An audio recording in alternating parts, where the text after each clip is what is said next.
હાલની બોટ દુર્ઘટનાના મૃતકો માટે વડોદરા શહેર જિલ્લા શૈક્ષણિક સંઘ સંકલન સમિતિ દ્વારા પ્રાર્થના સભા યોજવામાં આવી હતી। વડોદરા શહેરના હરની તળાવ ખાતે ગત 18મી તારીખે વાઘોડિયા રોડ ન્યૂ સનરાઈઝ સ્કૂલના ધોરણ 1 થી 5ના વિદ્યાર્થીઓ એક દિવસે પિકનિક પર નીકળ્યા હતા,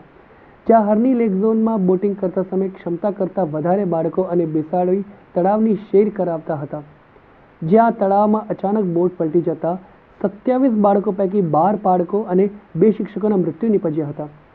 સમગ્ર ઘટનાએ વડોદરા શહેર જિલ્લા ઉપરાંત ગુજરાતને પણ હચમચાવી નાખ્યું હતું। ત્યારે 14 મૃતકોના આત્માને શાંતિ અર્થે માંજલપુર શ્રેયા સ્કૂલ ખાતે વડોદરા શહેર જિલ્લા શૈક્ષણિક સંઘ સંકલન સમિતિ દ્વારા પ્રમુખ આરસી પટેલના અધ્યક્ષસ્થાને પ્રાર્થના સભા યોજાઈ હતી, જેમાં સંકલન સમિતિના તમામ હોદ્દેદારો ઉપરાંત આચાર્ય અને શિક્ષકો ઉપસ્થિત રહ્યા હતા અને મૃતકોના આત્માને શાંતિ અર્થે પ્રાર્થના કરી હતી। હરની તળાવ ખાતે 18 તારીખના રોજ જે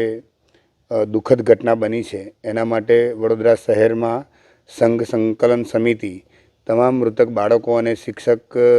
શિક્ષિકાઓ બહેનોના જે મૃત્યુ થયા છે એના માટે એમના આત્માને ચીર શાંતિ અર્પે એના માટે સમગ્ર સંઘ ભેગા થઈ અને આજે પ્રાર્થના સભાનું આયોજન કર્યું છે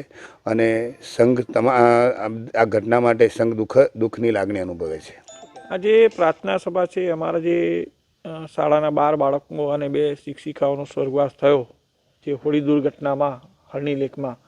એમના આત્માને શાંતિ આપે પ્રભુ, એ માટે આ પ્રાર્થનાનું આયોજન કરવામાં આવ્યું હતું અને અમે બધાએ જ સર્વધર્મ પ્રાર્થના કરી કે હે ભગવાન,